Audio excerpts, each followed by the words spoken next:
বন্ধুরা, আমার হাতে একটি ইঞ্জেকশনের ওভেনের সার্কিট আছে। এই সার্কিট থেকে আমি পিএফ দুটো খুলে নিয়েছি, পিএফ আর ডায়োডটি খুলে নিয়েছি। এই পিএফ আর ডায়োড দিয়ে আমরা 30 থেকে 40 ওয়াট পর্যন্ত একটি সার্কিট বানাবো, এলইডি ড্রাইভার সার্কিট। এই ডায়োডটির নম্বর হলো 1508। ডায়োডের দুই সাইডে দুটো পিন হচ্ছে ডিসি পিন আর মিডলেরটা হচ্ছে এসি পিন। এই মিডলের দুটো পিন দিয়ে আমরা 220 ভোল্ট এসি ইনপুট দেব। 30 ওয়াট এলইডি লাইট নিয়েছি।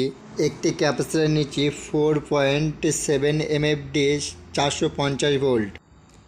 ডায়োডের দুটো পিনের ভিতরে একটি পিনে আমরা পিএফের এক মাথার পিন ঝালাই করে দেব।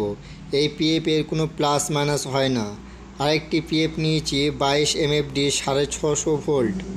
এই পিএফটির এক মাথা এসি পিনে আরেকটি যে পিনটি আছে সেই পিনটি ঝালাই করে দিচ্ছি। বন্ধুরা, এটা একদম খুব সিম্পল সার্কিট হচ্ছে। আপনারা খুব সহজে এই সার্কিটগুলি কিন্তু বানাতে পারবেন। 30 থেকে 40 ওয়াট পর্যন্ত এই সার্কিটটি আপনারা কিন্তু আউটপুট নিতে পারবেন। এটি হচ্ছে ডিসি হয়ে কনভার্ট যাচ্ছে, কিন্তু এটা ডিসি প্রপার হয়ে যাচ্ছে না, এটা অল্টারনেট লাইন হয়ে যাচ্ছে। আর এইটা হচ্ছে ক্যাপাসিটর নিচে, এই ক্যাপাসিটরটি প্লাসটি আর ক্যাপাসিটর মাইনাসটি এই ডায়োডের যে ডিসি লাইন যেটা আউটপুট হবে সেই ডিসি লাইনের আমি প্লাসের দিকে, ডায়োডের প্লাসের দিকে ক্যাপাসিটরের প্লাসটি ঝালাই করব, আর ডায়োডের মাইনাসের দিকে ক্যাপাসিটরের মাইনাসটি ঝালাই করে দেব। বন্ধুরা, আপনাদের এরপর কোন ভিডিওটি দেখতে চান একটু কমেন্ট করে বলবেন। ব্যাটারি ভিডিও না এই সার্কিট বানানোর ভিডিও, তাহলে সেই ভিডিওগুলো আমি বানাবো। আমাদের দুটো পিএফ, একটি ডায়োড আর একটি ক্যাপাসিটর দিয়েই কিন্তু আমাদের সার্কিটটি কমপ্লিট হয়ে গেছে।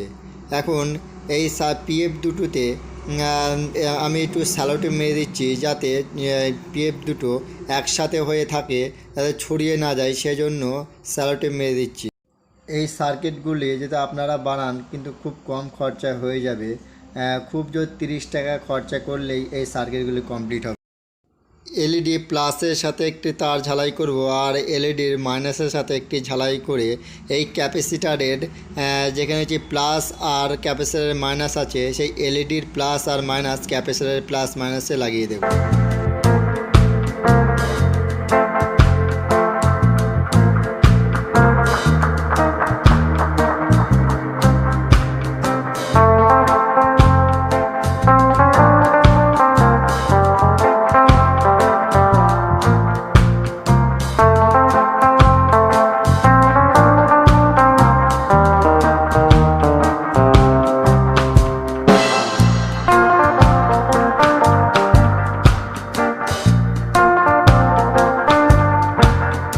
একটি কর্ডে তার নিয়েছি, দিয়ে এই কর্ডে তারটি পিএফে যে দুটো পিএফ আছে সেই দুটো পিএফে একটি একটি করে তার লাগিয়ে দিই।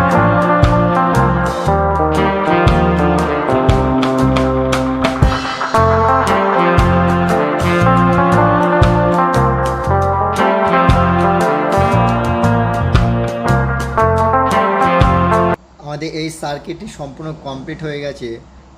এখন টেস্ট করব এই লাইটটি কেমন জ্বলছে তাই দেখব। বন্ধুরা দেখুন, সার্কিট থেকে যেমনভাবে জ্বলে সেমভাবে কিন্তু জ্বলছে, কোনো কিন্তু ডিফারেন্স নেই লাইটটি, বরঞ্চ লাইট একটু বেশি হচ্ছে, তা বরঞ্চ কম হচ্ছে না।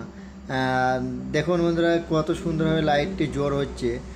আপনারা কিন্তু এই সার্কিটগুলি বানাতে পারবেন এই ইঞ্জেকশনের যে পিএফগুলো আছে সেই পিএফ আর ডায়োডগুলি দিয়ে। বন্ধুরা, ভিডিওটি ভালো লাগলে লাইক, কমেন্ট, শেয়ার, সাবস্ক্রাইবার করবেন।